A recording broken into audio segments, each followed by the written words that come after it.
with proper support of finances by whoever is going to supply the support, the British government and the private sector, whoever, but I guess mostly now since it's a British-owned concern, we're confident that the men and women of Rolls-Royce have the capability to build an engine that will do a fine job on our TriStar. We did when we selected them, and we still feel that way. And sure, Mr. Daniel Horton, chairman of the giant American Lockheed Aircraft Corporation, after hearing of the collapse of Rolls-Royce, British suppliers of the RB-211 engine for Lockheed's biggest civil airliner. Despite the commercial implications of the crash, Mr. Horton retained his faith in the engine itself. So we do not lack confidence in the engine being a good engine. This is the plane the RB-211 was meant for, the Lockheed TriStar Airbus, latest in the series of wide fuselage aircraft designed to carry 350 passengers in both long and short-haul routes. Its 3 Rolls-Royce engines each develop over 40,000 pounds of thrust.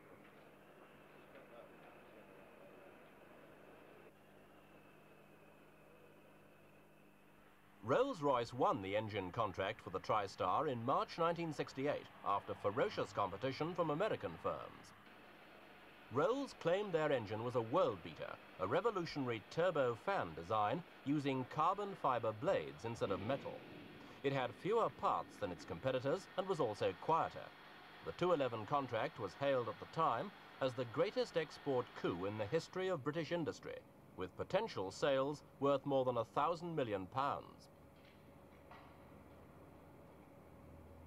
The concept of the 211 had evolved in the early 1960s, when it became clear that the huge commercial jets of the future would need bigger and more efficient engines.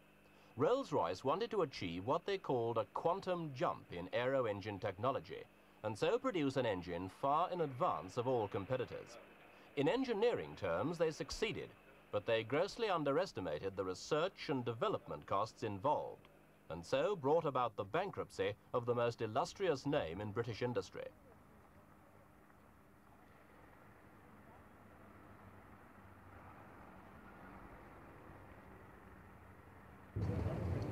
To most people, the name Rolls-Royce means cars, the best cars in the world.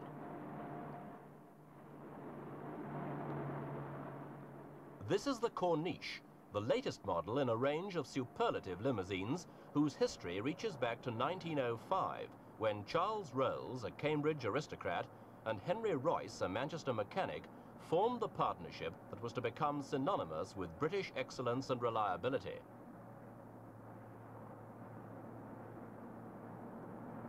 As a supplier of cars to the rich and the famous, the automobile division of Rolls-Royce has always been profitable. Hardly surprising when you consider that this model would set you back £14,000. Even Rolls' cheapest car is £10,000, and there's an 18-month waiting list for that. The same technical brilliance that made cars like this was also applied to aero engines, and over the past 25 years, Rolls-Royce gas turbines have been used by virtually every major airline and air force in the world.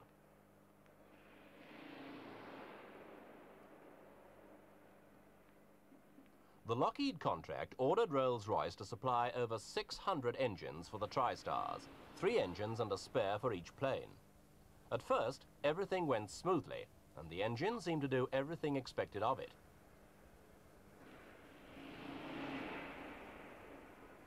But after a year's development work, the technicians came up against some major problems. The carbon fiber fan blades, though exceptionally strong, that's right. showed unexpected It's static. They break for lunch. Well, we break it for lunch in a minute.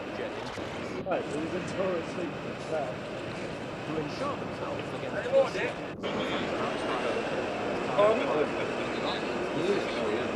He's turning the compressor for the man that's up the back end. As a result, Rolls-Royce had to produce the initial 211s with titanium, and the burden of developing 2 programs simultaneously proved enormously costly in time and money.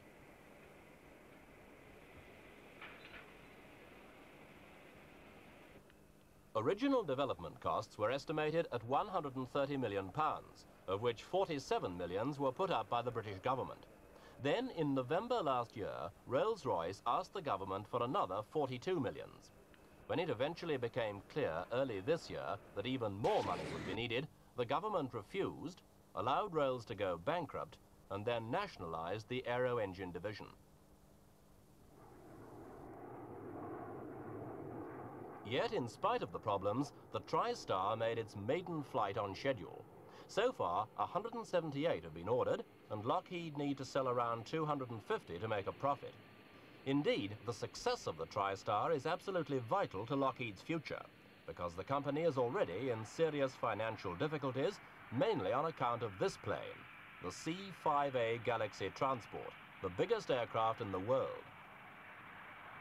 Lockheed's have reluctantly accepted a $200 million loss on this plane alone, and 3 other government defense contracts are also losing money. If Lockheed refused to pay the higher price the British government is now asking for the 211, an alternative engine could be General Electric CS6, which powers the Douglas DC-10 aircraft. General Electric were only narrowly beaten by Rolls in the fight for the original contract, and they're again pressing Lockheed to take up their engine. The longer Lockheed delay, the more likelihood there is of their customers switching from the TriStar to the DC-10.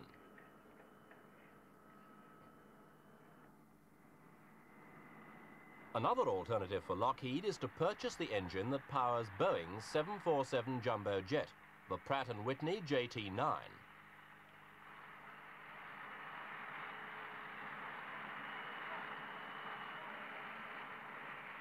The JT9's had its problems too. Last year, the Federal Aviation Agency ordered inspection of all jumbo engines after overheating problems had caused several emergency landings.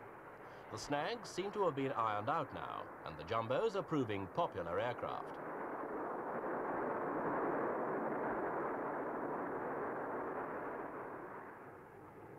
Pratt & Whitney have long been Rolls-Royce's deadliest rivals, and the prospect of them dealing the death blow to the 211 would be a further humiliation for the thousands of Rolls-Royce workers in England who stand to lose their jobs.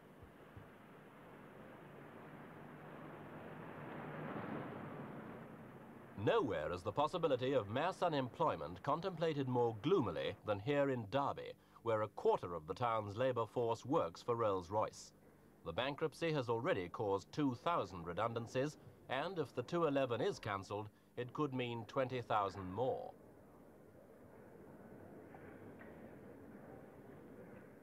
Outside Rolls-Royce, Derby has few skilled jobs to offer, and many of these men will be lucky if they can find work without having to take a cut in salary. But some of them are still optimistic. Well, at the moment, I'm hoping to maintain my present level of salary, but if the market does seem to be rather tight, then I shall probably have to accept a small cut. Well, how tight is the market, in fact, over the whole country for a job such as yours? Well, I haven't really weighed up the market situation so far, but it doesn't seem too bad just at the moment. You thought of packing it in and joining the brain drain, going abroad? No, I haven't. The brain drain doesn't really appeal to me. I'd like to stay in this country if at all possible. The fact that you're trying to get a job abroad, is that because you're fed up with what's happened here or not? No, it's not altogether. It's that I've spent most of my life in the aircraft industry, and therefore my employment prospects are really confined to the aircraft industry itself, or to the gas turbine industry on the industrial engine side. And the employment prospects overseas are rather better in those fields than in England at the moment, I think. If you stay in England, would you expect to have to take a drop in salary in order to find a job?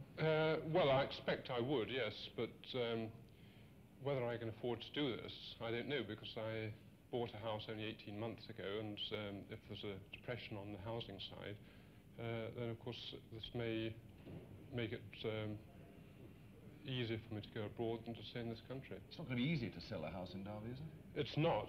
I have started advertising my house, and of course there's been very little response so far. I'm afraid at the moment we can't offer you anything before the week after next. Is that all right? Is that early enough? Yes, if that's the earliest you can do it. It is at the moment. We're full up for completed for next week. I see on this form that you have you filled in quite well all your past history, employment history and so on. Is there anything else that you would like to mention at this stage? Because in the meantime, before your appointment, we shall be working on this form. Yes. And any suitable vacancy will be notified to you. I see. So if you've got Going to be for these people who've been declared redundant to find new jobs? Well, I think it's going to be fairly difficult because obviously there won't be sufficient opportunities of this level, at the professional executive level, in this immediate area. I think people will have to travel further, indeed have to move away. But people at this level of employment aren't trying to be mobile anyway.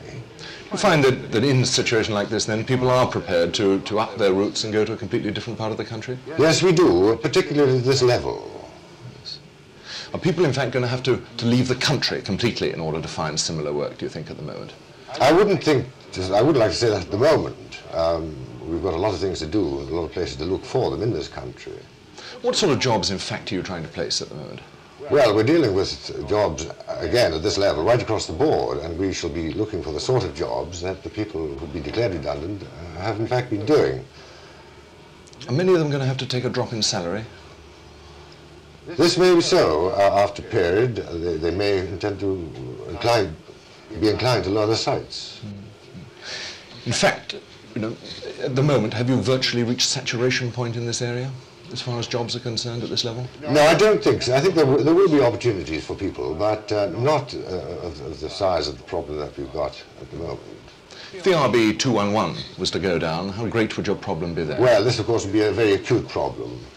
And, of course, our job-finding job would be very much more difficult. The B in the RB-211 stands for Barnoldswick, the industrial town in the north of England, where practically all Rolls-Royce jet aero engines have been conceived. Here, as in Derby, a quarter of the population works for Rolls-Royce, whose arrival nearly 30 years ago proved the salvation of this once declining cotton town. Now it looks all over, and those who banked on continued expansion find themselves with new houses to sell and no one to sell them to.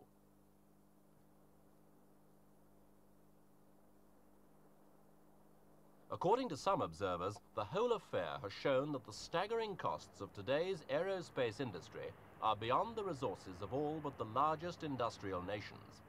If that is so, it's a lesson Britain's had to learn the hard way.